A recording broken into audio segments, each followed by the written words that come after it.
चलिए,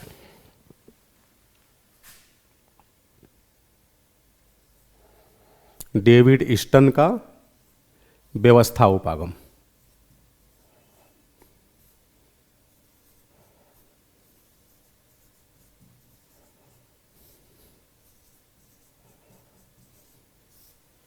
और यहां मैं लिखता हूं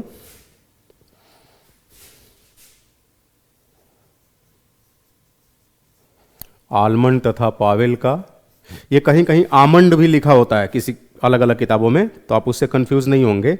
आलमंड, आमंड कुछ भी लिख सकते हैं। अंग्रेजी में ए एल करके लिखता है, हिंदी में एल को आप साइलेंट करके बोल सकते हैं, क्योंकि आलमंड को बोला बेसिकली जाता था आमंड ही, है ना। कई दफ़ा लेटर साइलेंट हो जाते हैं ना।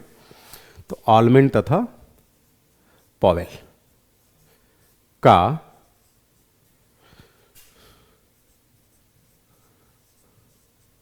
संरचनात्मक, कार्यात्मक उपागम।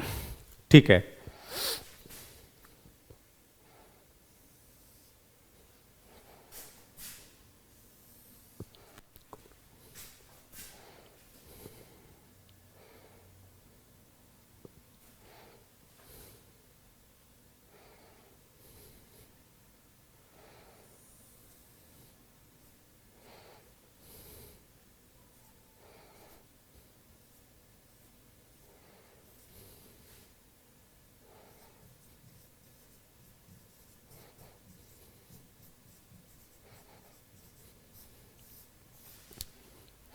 ये जो संरचनात्मक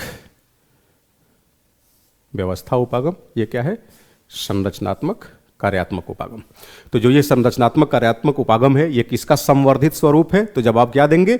डेविड ईस्टन द्वारा प्रतिपादित व्यवस्था उपागम का संवर्धित रूप है, मॉडिफाइड फॉर्म है।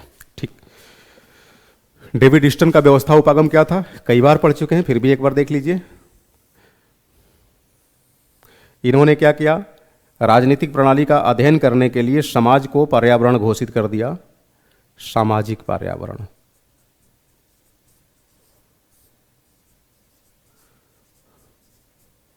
और सामाजिक पर्यावरण को ही राजनीतिक प्रणाली के अध्ययन का आधार बनाया।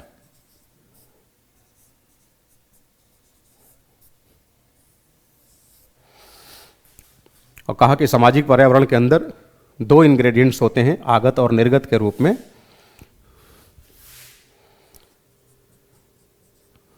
आगत मतलब समाज से कुछ तत्व राजनीतिक प्रणाली को समाहित किए जाते हैं, राजनीतिक प्रणाली को प्रदान किए जाते हैं। कौन कौन?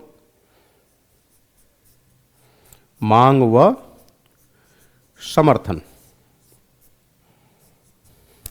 और इसके आधार पे राजनीतिक प्रणाली निर्गत के रूप में फिर किसको प्रवाहित करती है? सामाजिक पर्यावरण को ही वापस कर देती है। क्या?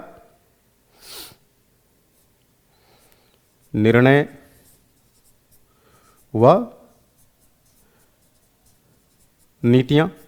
ठीक, फिर इन्हीं निर्णय व नीतियों के आधार पर इन्होंने फीडबैक की व्यवस्था की,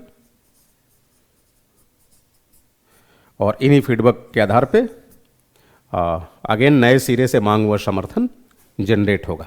ठीक, अब आ जाइए आलमंड तथा पावेल का संरचनात्मक कार्यात्मक उपागम। जब एक साथ दोनों स्ट्रक्चर आपको दिखेगा तो बेहतर सुस्पष्टता आप ला सकेंगे। देखिए,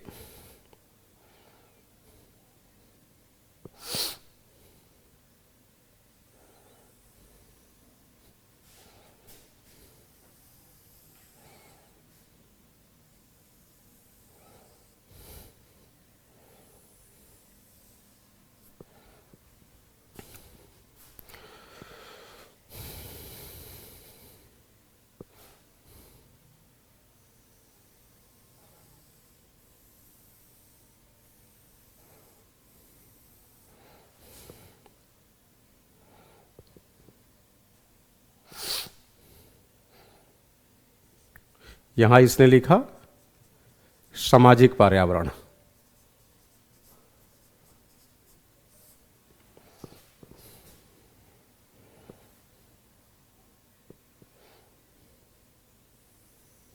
ये मॉडल आप बनाएंगे, है ना?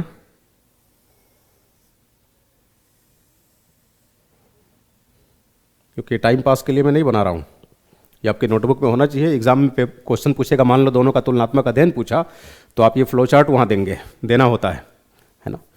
क्योंकि न्यूज़ एंकरिंग तो चल नहीं रहा है कि सामने स्क्रीन पर डिस्प्ले हो रहा है और उसी रफ्तार में यहाँ एंकर खड़ा होकर पढ़ डाले। क्लास जितनी स्लो हो, आराम आराम से, उतना ही बेहतर होता है ना? वो यूट्यूब पे व्यू इकट्ठा करने के लिए लोग 2 मिनट 4 मिनट में तेज़ी से जो बोलना है बोल के निकल गए कि सामने वाला पता नहीं टिकेगा कि नहीं। तो वो काम तो यहाँ करना नहीं है, इसलिए आराम आराम से एक एक चीज़ पे फोकस्ड होकर उस पर काम करते चलिए।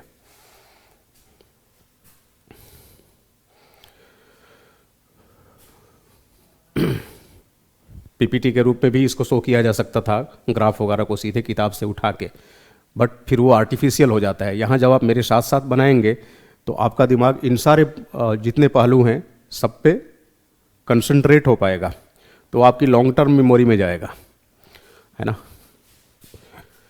आप देखो, सामाजिक पर्यावरण, यहाँ आपकी राजनीतिक प्रणाली है,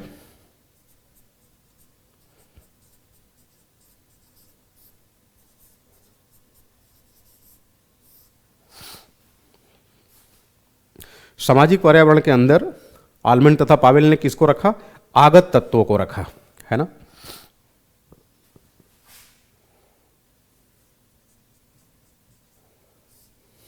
यानी इनपुट्स।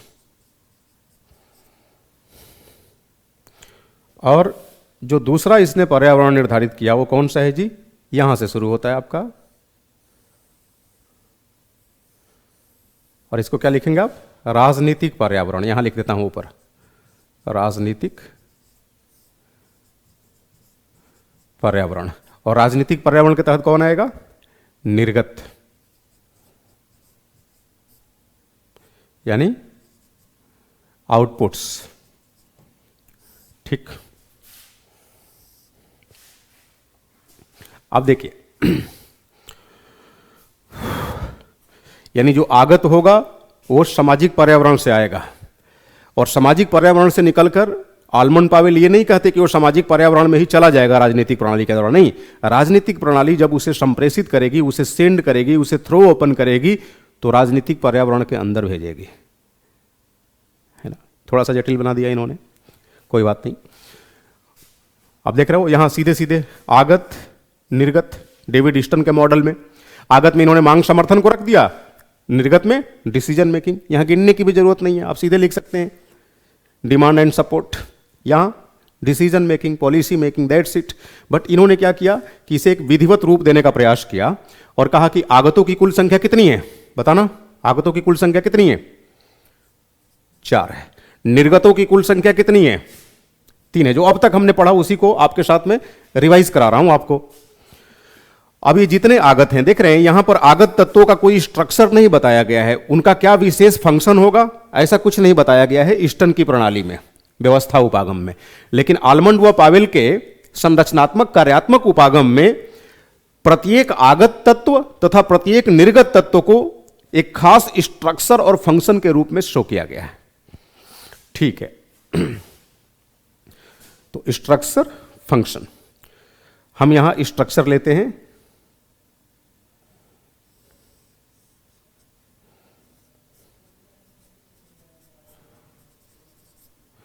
यहां क्या लेंगे? फंक्शन लेंगे। संरचना कार्य, निर्गत तत्वों के अंदर भी हम क्या लेंगे? अलग अलग स्ट्रक्चर, अलग अलग फंक्शन।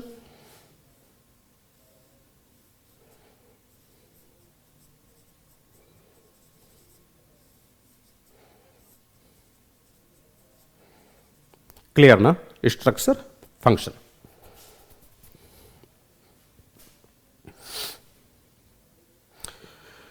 अब बताइए, कुल 4 स्ट्रक्चर और 4 फंक्शन आपको इनपुट्स की श्रेणी में दिखेंगे और आउटपुट की श्रेणी में 3 स्ट्रक्चर और 3 फंक्शन। बताओ पहली स्ट्रक्चर क्या होगी? मैं यहां लिखता हूं ऐसे 1। पहली स्ट्रक्चर किससे बनती है? शॉर्ट में आपको पूरा बता चुका हूं, स्कूल कॉलेज वगैरह वगैरह, है ना? फैमिली, सोसाइटी, है ना। पीर ग्रुप समझ रहे हैं, सहपाठी वगैरह, आपके हम उम्र, आप जैसे लोग, मतलब जिस भी उम्र अवस्था में होंगे तो आपके साथ वाले सब पीर ग्रुप्स कहलाएंगे। पीर groups etcetera, school college church सब लिख सकते हैं। ये इस स्ट्रक्चर का रोल क्या होता है? फर्स्ट स्ट्रक्चर का, अरे भाई राजनीतिक समाजीकरण, राजनीतिक भर्ती, है ना, पॉलिटिकल सोशलाइजेशन, पॉलिटिकल रिक्रूटमेंट। इसका मतलब आप जान रहे हैं पॉलिटिकल सोशलाइजेशन का क्या तात्पर्य है? समाज में मूल्यों का होना, विचारों का होना, है ना, परंपराओं का होना, ये सब। राजनीतिक भर्ती का क्या तात्पर्य है?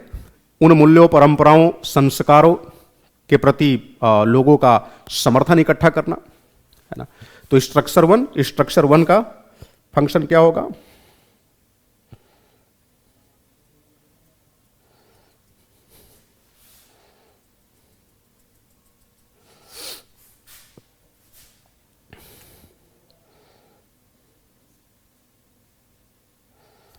पॉलिटिकल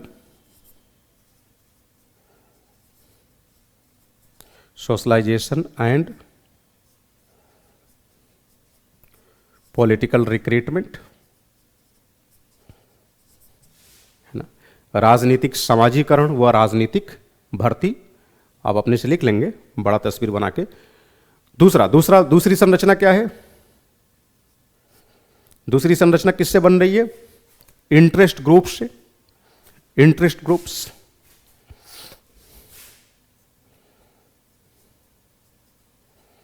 हित समूह, इंटरेस्ट ग्रुप्स। और बताइए इंटरेस्ट ग्रुप्स का क्या काम है?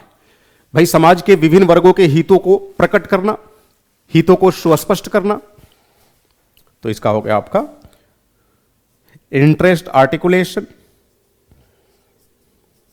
याद रहेगा आपको, इंटरेस्ट आर्टिकुलेशन, हित प्रकटीकरण। तीसरा स्ट्रक्चर क्या है जी? तीसरा स्ट्रक्चर बनता है राजनीतिक दलों से, पॉलिटिकल पार्टीज।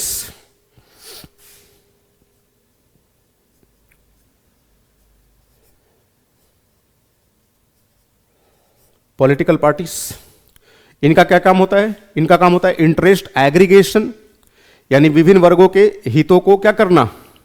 एक तरह से एकीकृत करना, हित एकीकरण, इंटरेस्ट एग्रीगेशन।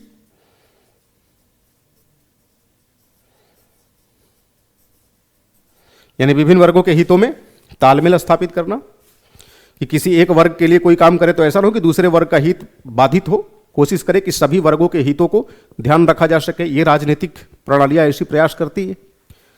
और चौथा क्या है?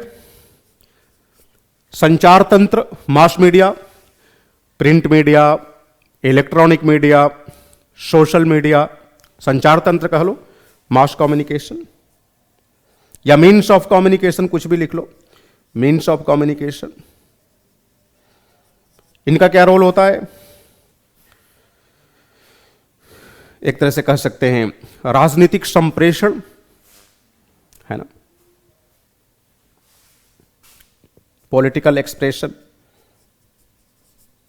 राजनीतिक संप्रेषण। तो ये चार आगत हो गए। निर्गत में क्या है? एक स्ट्रक्चर बनेगी आपकी लेजिस्लेटिव, दूसरी बनेगी एग्जीक्यूटिव, तीसरी बनेगी जुडिशियरी, राइट। लेजिस्लेटिव क्या करेगी? Law making. एग्जीक्यूटिव क्या करेगी? Law implementing. ये लॉ इंप्लीमेंटिंग एजेंसी है तो लॉ इंप्लीमेंटेशन। और जुडिशरी क्या करेगी? एडजुडिकेशन, निर्णय देना, अधिनिर्णयन। तो देखो ना ये कितनी कॉम्प्लेक्स स्ट्रक्चर हो गई। जरा एक बार आप इनका अवलोकन करिए। Have a look.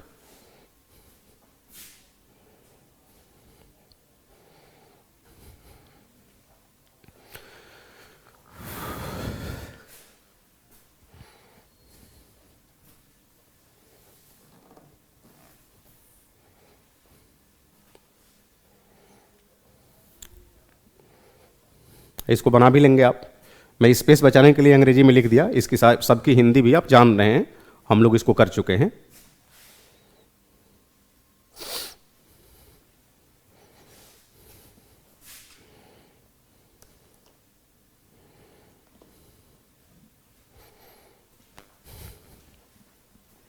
ठीक है ना?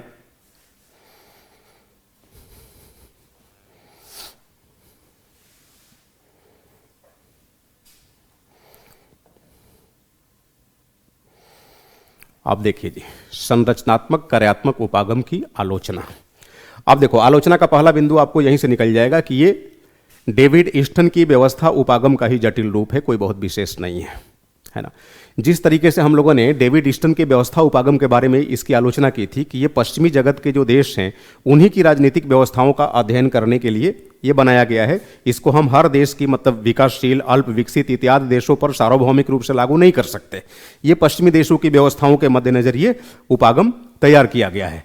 हूबहू वही बात आलमंड व पावेल की संरचना में भी दिखती है कि ये भी पाश्चात्य देशों को ही आधार बनाकर अपनी प्रणाली विकसित किए हैं, है ना। और मतलब विकासशील देशों का यहां ध्यान नहीं रखा गया है, एशियाई, अफ्रीकी इत्यादि देशों का ध्यान नहीं रखा गया है। तो इस आधार पर भी आप इसकी आलोचना कर सकते हैं। मार्क्सवादी कहते हैं कि ये पूंजीवादी व्यवस्था वाले देशों की राजनीतिक परंपराओं के अध्ययन को निर्दिष्ट करता है, समाजवादियों के लिए कोई जगह नहीं दी गई है यहां। तो इस आधार पर भी इसकी आलोचना करते हैं हम लोग, आलमंड व पावेल के संरचनात्मक कार्यात्मक मॉडल की, है ना। और एक और बात है, संरचनात्मक कार्यात्मक मॉडल जो है ये बेसिकली राजनीतिक प्रणाली के विकास की बात करता है कि राजनीतिक प्रणाली का विकास कुछ कार्यों के द्वारा होता है और उन कार्यों को अंजाम देने वाली संरचनाएं होती है। यानी कार्यों पे ये बल देता है कि 4 आगत कार्य होंगे और 3 निर्गत कार्य होंगे। इन्हीं 7 कार्यों पर राजनीतिक प्रणाली विकसित होगी। लेकिन सवाल ये उठता है कि भाई जिस तरीके से राजनीतिक प्रणालियां विकसित करने के लिए भिन्न भिन्न कार्यों पर बल दिया गया है, उन कार्यों के लिए संरचनाएं भी तो होनी चाहिए। कोई जरूरी है कि हर देश में ये सारी संरचनाएं समृद्ध रूप में पाई जाए? अब मान लो किसी देश में मास मीडिया उतनी डेवलप नहीं है, तो राजनीतिक संप्रेषण का कार्य कैसे होगा? इन्होंने सीधे सीधे कार्य बता दिया और कार्यों के सुझाव के लिए संरचना बता दी, लेकिन संरचनाओं का होना भी तो आवश्यक है। बिना, आपको नहीं लगता कि इसमें से कोई भी कार्य अगर लचर संरचना पाई गई तो यह कार्य भी लचर स्थिति में ही निकल कर आएगा, लुंज पुंज स्थिति में? तो फिर कैसे राजनीतिक प्रणाली विकसित होगी? तो ये आलोचनात्मक पहलू है। तो अब आप हेडिंग डालेंगे संरचनात्मक कार्यात्मक उपागम की आलोचना, डैश देंगे और लिखेंगे संरचनात्मक कार्यात्मक उपागम की आलोचना।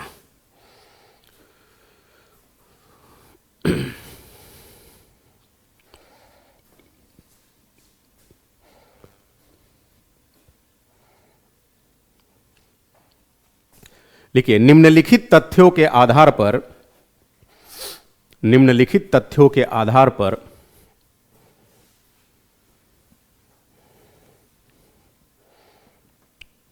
संरचनात्मक कार्यात्मक उपागम की आलोचना की जा सकती है। जैसे, फिर से सुनिए, निम्नलिखित बिंदुओं के आधार पर, निम्नलिखित तथ्यों के आधार पर संरचनात्मक कार्यात्मक उपागम की आलोचना की जा सकती है। जैसे, अब पॉइंट वाइज, पॉइंट नंबर 1,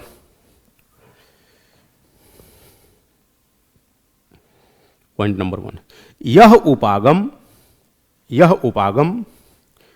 वास्तव में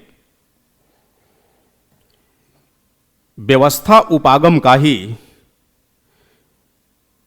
यह उपागम वास्तव में व्यवस्था उपागम का ही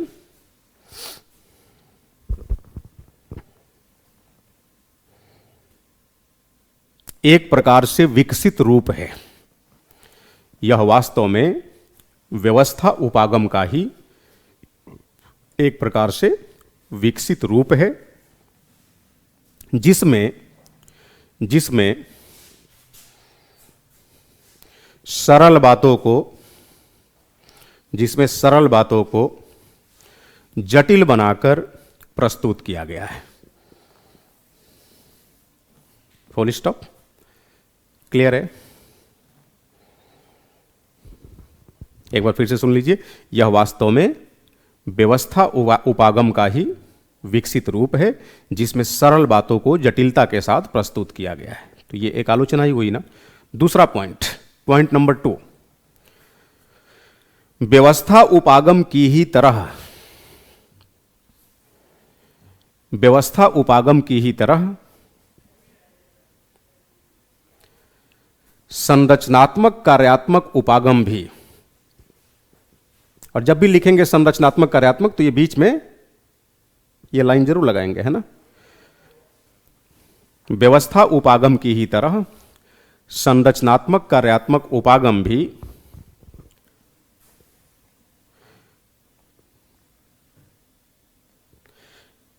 पश्चिमी देशों की राजनीतिक प्रक्रियाओं पर आधारित है।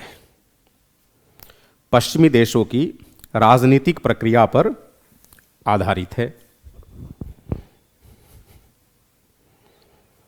पश्चिमी देशों की राजनीतिक प्रक्रिया पर आधारित है। थर्ड पॉइंट, तीसरा पॉइंट, मार्क्सवादियों के अनुसार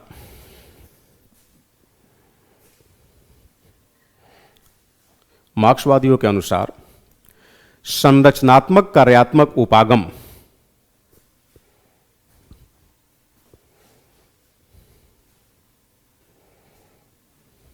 मूलतः पूंजीवादी देशों की राजनीतिक व्यवस्थाओं पर आधारित एक मॉडल है।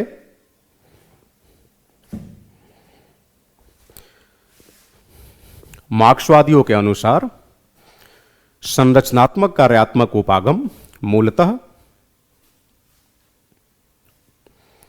पूंजीवादी देशों की राजनीतिक व्यवस्थाओं पर आधारित एक मॉडल है।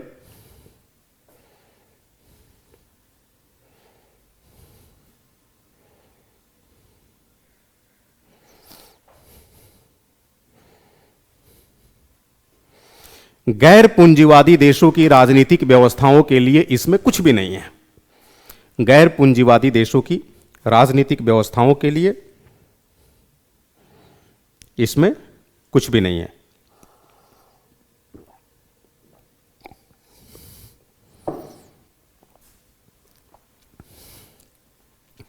क्लियर है? नेक्स्ट पॉइंट, चौथा पॉइंट, आलोचना का ही पॉइंट है ये। राजनीति का संरचनात्मक कार्यात्मक विश्लेषण। राजनीति का संरचनात्मक कार्यात्मक विश्लेषण यह मानकर चलता है कि राजनीतिक प्रणाली के लिए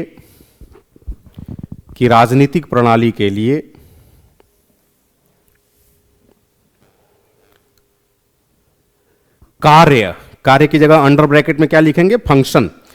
कार्य यानी फंक्शन सर्वथा आवश्यक है तथा कार्यों को संपन्न किए बिना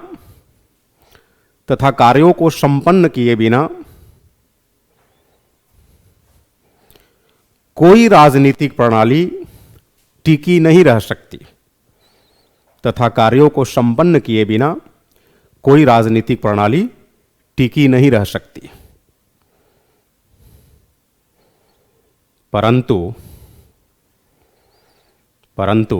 यह संभव है कि किसी राजनीतिक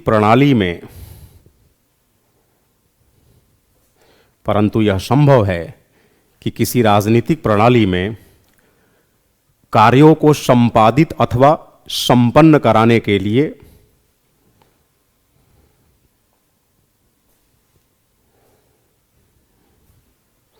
उपयुक्त संरचनाओं का अभाव हो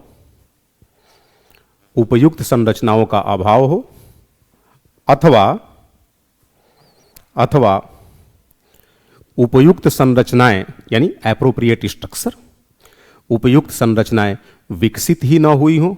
ऐसा हो सकता है ना, उपयुक्त संरचनाएं विकसित ही ना हुई हो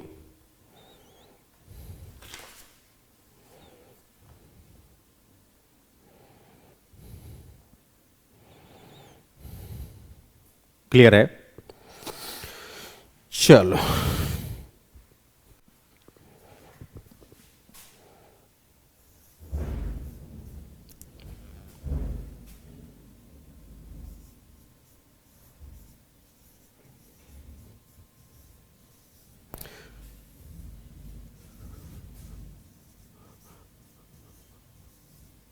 संरचनात्मक कार्यात्मक उपागम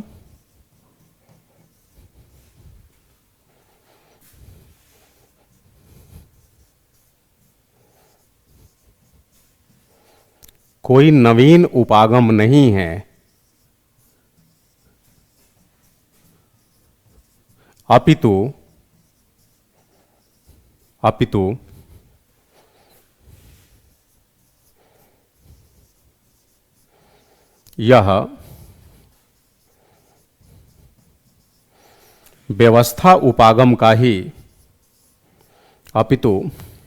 यह व्यवस्था उपागम का ही एक उन्नत स्वरूप है, डेवलप्ड फॉर्म है।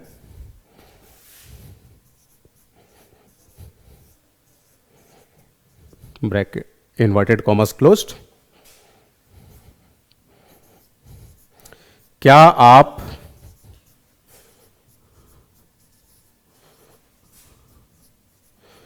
इस कथन से सहमत हैं?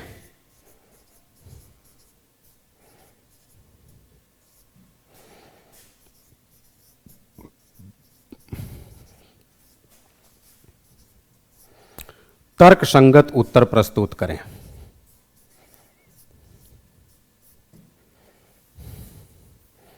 तर्कसंगत उत्तर प्रस्तुत करें। ये प्रश्न लिख लीजिए और आज ही इसको आप प्रैक्टिस करेंगे।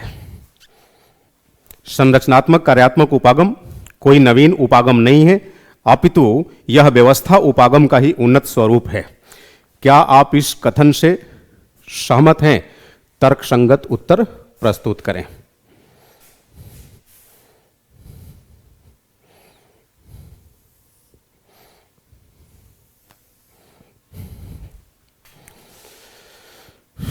Is it okay to you?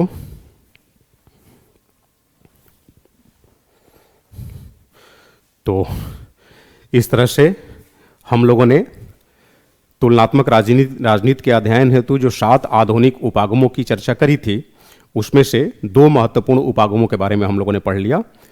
सबसे पहले हमने देखा था राजनीति व्यवस्था उपागम, उसके बाद हमने बात करी आज की क्लास में संरचनात्मक कार्यात्मक उपागम। ये सबसे जटिल है। अब इसके बाद जो भी उपागम आप पाएंगे बेहद आसान पाएंगे, है ना। और इन उपागमों के समाप्त होने के साथ ही आपकी पहली इकाई समाप्त हो जाएगी सेकंड पेपर की। एक बार मैं फर्स्ट पेपर सेकंड पेपर दोनों का इंडेक्स एक माइक्रोशीट के साथ आपको वेबसाइट पे डलवा दूंगा, बिल्कुल टॉपिक टू टॉपिक कि क्या क्या हमें पढ़ना है। हालांकि कई दफ़ा जो टॉपिक आपको दिख रहा रहेगा उससे थोड़ी अलग इर्द गिर्द की चीज़ें भी हम लोग पढ़ेंगे, क्योंकि सिलेबस को कराने के साथ हमें ये भी ध्यान रखना होता है कि सिलेबस में मेंशन किसी पार्टिकुलर टॉपिक के इर्द गिर्द भी अगर प्रीवियस ईयर में कोई क्वेश्चन आया है तो थोड़ा हमें बाएं दाएं जाना पड़ता है। तो उसको लेकर कभी कभी आप ये नहीं सोचेंगे कि टॉपिक में तो ये दे रखा है, सर थोड़ा अलग पढ़ा रहे हैं। अगर अलग पढ़ा रहे हैं तो इसका मतलब कि वहाँ से कभी ना कभी कोई ना कोई क्वेश्चन बना है विगत 10 वर्षों में, तो उसको ध्यान में रखते हुए। ठीक है, तो आज की क्लास को हम लोग यहीं विराम देते हैं। लंबे गैप के बाद आप पोल साइंस का आज लेक्चर पा रहे हैं, तो मुझे लगता है कि थोड़ा अभी नया फील करेंगे और नए माहौल में हम लोग पढ़ रहे हैं। अब इसी माहौल में पढ़ेंगे, है ना। और एक बात बता दूं, जब कभी भी अगर कोई डिस्टर्बेंस भी होगी तो मान के चलिए मुश्किल से, चूँकि जो मैं अपना प्लानर रखा हूँ बाहर के सेंटर पे, खास करके सदर्न इंडियन सेंटर्स पे, चूँकि मैं जाता हूँ वहाँ 2-3 जगहों पे, तो वहाँ होता क्या है कि अल्टरनेट आप 1 महीने में अगर 1 हफ्ते का शेड्यूल दे दिए, 5 दिन का दे दिए तो भी हो जाता है, लंबी लंबी क्लासेस हो जाती हैं। तो उसके लिए भी मैं कोशिश करूँगा कि एडवांस में आपकी रिकॉर्डिंग करके रख दूँ, और 1.5-2 घंटे का लेक्चर जाने दीजिए।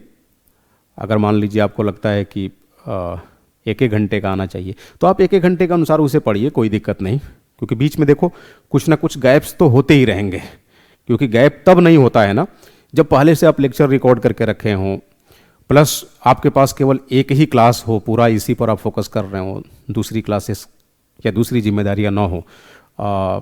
आप सब भी जानते हैं अभी चाह के भी मैं बाहर की सारी जिम्मेदारियों से कट ऑफ नहीं हो सकता, सारी रिस्पॉन्सिबिलिटी से कट ऑफ नहीं हो सकता, क्योंकि कई दफ़ा प्रोफेशनल मजबूरियाँ होती हैं, तो बहुत सारी चीज़ें देखनी होती है ना। वो भी वक्त आ जाएगा। अब जिस दिन आपका ऑप्शनल का ही बड़ा बड़ा बैच बढ़ने लगेगा तो शायद वक्त ही ना मिले कहीं जाने का। तो देखते हैं, भविष्य की गर्भ में। फिलहाल मैं आपको लेक्चर प्रोवाइड करता हूँ, आप इसे पढ़िए। ओके देन, आज के लिए इतना ही। Thank you so much, all the best.